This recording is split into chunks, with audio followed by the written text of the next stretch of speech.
This is the Time Lord Victorious Canon Update. Prepare to... Halt! Explain your actions. I am introducing the video. Negative. I am the Emperor of the Daleks. I shall introduce the video. I am the Emperor of the Daleks. You will watch this canon update.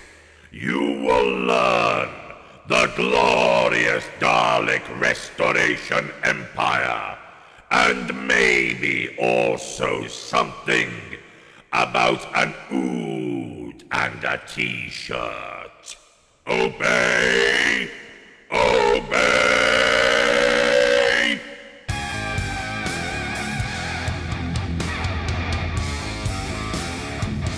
Hello, welcome to the Time Lord Victorious Canon Update, where I fill you in on all the important and interesting information that we got in last week's releases. But before we go any further, I just want to quickly thank Matt Chambers for providing the voices of the Daleks in my little intro there. I thought, as we were covering the short story that came with the figures, I better get them in there somehow. They're also now right behind me, which does kind of make me feel like they're watching me. We are... So thank you, Matt. Do go check out his YouTube channel. I will leave the link in the description below. So in this edition of the Canon Update, we'll of course be covering the short story The Last Message, which came in the booklet that came with the figures. We will also, though, be talking about the rest of the booklet, because it is full of interesting and relevant information to Time Lord Victorious. Information that we have not yet received anywhere else in all of the many articles that are in that booklet. So we'll be talking about that as well. There's also another third new Tales of the Dark Times mini comic in the Comic Creator app to talk about, and a t-shirt with Brian the Ood on it. And it has some lore stuff on it as well, so we'll be talking about that. But let's start with The Last Message, the figure collection's short story. It sees the Dalek Emperor receive a message sent by the last survivor of the Dalek Time Squad. We've actually seen this message being sent before in the trailer for the Time Lord Victorious event as a whole, when that Dalek was floating in space. We learn through the story that this Dalek had been embedded in the rock of an asteroid for many thousands of years. We also get confirmed my theory of a bootstrap paradox. The bootstrap paradox. Google it. This is a bootstrap paradox because the Emperor is receiving this message before he's even sent the Time Squad back in time, that will then fail, and the last Dalek of that Time Squad will send him the message that makes him send the Time Squad back in time. You can see where this is going, round and around. The Emperor even identifies that the thousands of years old Dalek that has apparently sent this message is also currently on operation in Skaro, stationed on a time ship. Dalek Emperor is already aware of instabilities in the universe, that time has been rewritten to some degree, and he's long suspected the Gallifreyans of interfering in Dalek history and wondered if these latest irregularities were also their doing. The message from the Dalek drone survivor is simple. I must warn the universe about the Doctor! So could this be the point at which Dalek history changes to create a timeline where they never embark on the Time War, as seen in Titan Comics Time Lord Victorious, where the 10th Doctor is recruited by the Daleks, and he is very confused because they have no knowledge of the Time War, and it appears never to have happened. Could this be where the origin of that timeline takes place, the receiving of this message? At the end of the story, the Dalek Emperor decides on an initial course of action. To acquire more information, the Daleks would be heading to the Archives of Icelos, which just so happens to be the first episode title of the Daleks animated series arriving next month. The story isn't the only source of information within the booklet though, because there are many articles teeming with tantalising tidbits, such as this current iteration of the Dalek Empire goes under the title The Restoration Empire. It's a period of Dalek history we haven't heard about before, and is where the Daleks in the Time Lord Victorious story come from. This iteration of the Dalek Empire emerged out of a Dalek civil war, seemingly the one where Davros's Imperial Daleks fought the Renegade Daleks.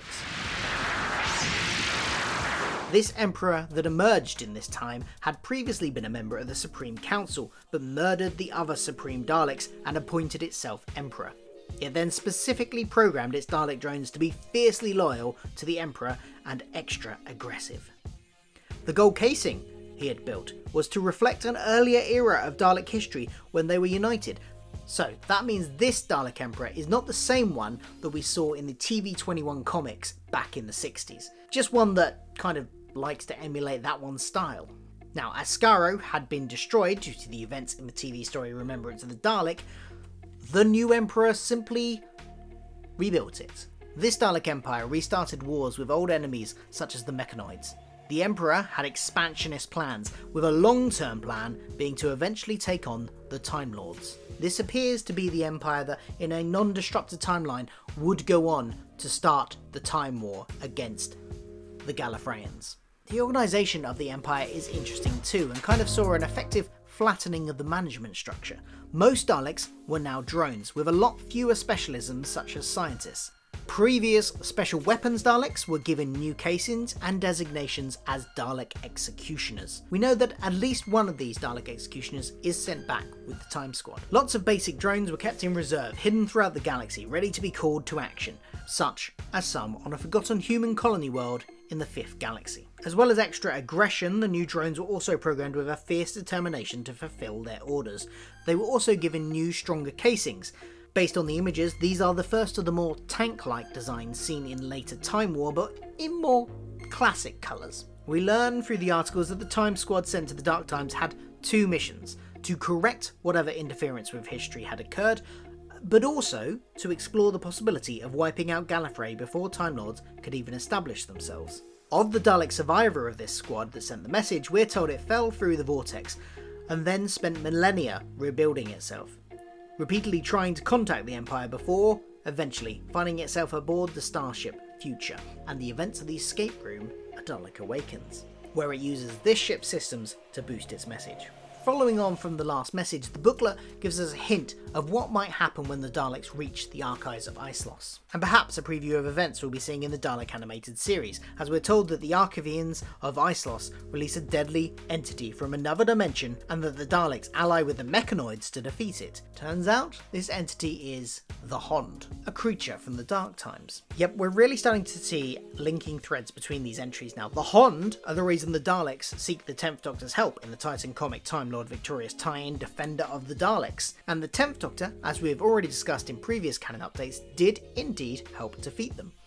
In the aftermath of that though, we're told here that the Dalek scientists were tasked with examining how the Hond had returned, and in doing so realised the origins of the changes to history also emanated from the Dark Times. Dalek time travel technology not being able to penetrate the Dark Times, this is where they decided to seek the help of an earlier incarnation of the Doctor, and brings us to where they kidnap the 8th Doctor at the end of his Big Finish adventure, He Kills Me Not, which we discussed in the last episode of the canon update.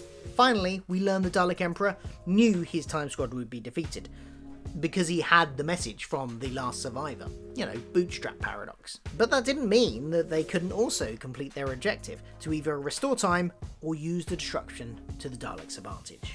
I'm really glad I got these in the end. This booklet is packed with so much information. I wasn't originally going to buy them because I'm not a figure collector. But given the fact that there was going to be a story in there, I thought, I better get it. And I'm glad I did. And also, it's not just the story. This booklet is packed full of information. It's well worth getting if you like your auxiliary pseudo-factual information and stuff. Now let's talk about the Comic Creator app. The third Tales of the Dark Times sees the 8th Doctor on board the Dalek time ship. The Dalek strategist is also present, and they come across a mysterious abandoned vessel that the Daleks are interested in stealing energy from. That energy is Huon particles, a form of energy particular to the Dark Times. In particular, the Rachnos used to utilise the particles to revive their newborn, and the Time Lords all but wiped out the particle in their war with the Rachnos. This doesn't appear to be a Rachnos ship though. The Daleks try and take this energy from the ship but find their own power being drained. The Doctor works out that it's a defense mechanism, a test to find out if anyone coming across the ship is greedy and therefore unworthy of the true treasure it contains.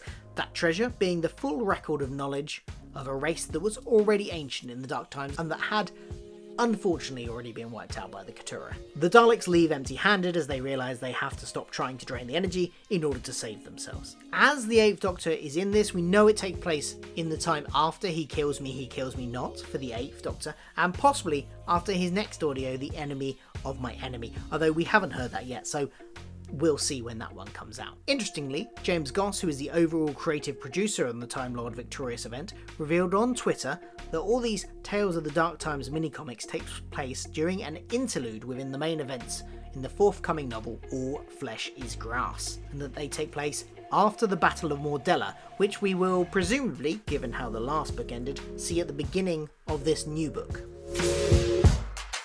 Now let's talk about the Brian the Ood T-shirt, because yes, a small smidgen of this story is told on a t-shirt. You've got to admire that creativity. This t-shirt is relatively unimposing initially. It's just a picture of Brian, until you take it into the dark, for it glows in the dark, revealing hidden messages. That message takes the form of an advert for the services of the Knights of Oberon, which, of course, Brian belongs to. It tells us that for the right price they will kill anyone efficiently, justly and quickly, but that slowly cost extra. Oh, and that's knights, not as in what comes after day, but knights as in knights, you know, of the round table variety. The other information from the t-shirt we find out includes that the Knight Assassins will endeavour not to kill anyone other than the paid for targets, although we've seen Brian ignore this in the Big Finish story He Kills Me Not when people get in his way, so I think that's more of a bit of a flexible rule, and that they cannot be bought out of their contract, unless the offer is spectacular.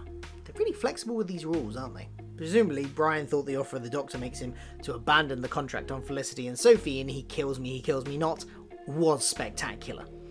That being that the Doctor would take him off the planet when he otherwise would likely have been killed by an angry town's sheriff. If you want to hear the exact text on the t-shirt, then YouTuber CaptainJimiPie has done a dramatic reading of it over on his YouTube channel. I shall leave the link in the description down below.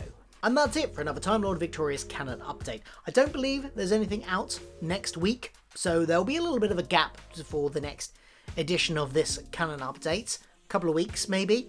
I think early November is when the next stuff is out. But if you've enjoyed this, please do hit that like button, subscribe to the channel, ring that bell, you know, all the YouTube stuff, all that jazz. I would be most appreciative. Thank you. And if you hit the bell, it'll let you know when the next one's out. In case there's like a surprise one next week, because they've released something. Always good. See you soon. Bye. Like and subscribe for the glory of the Dalek Empire. You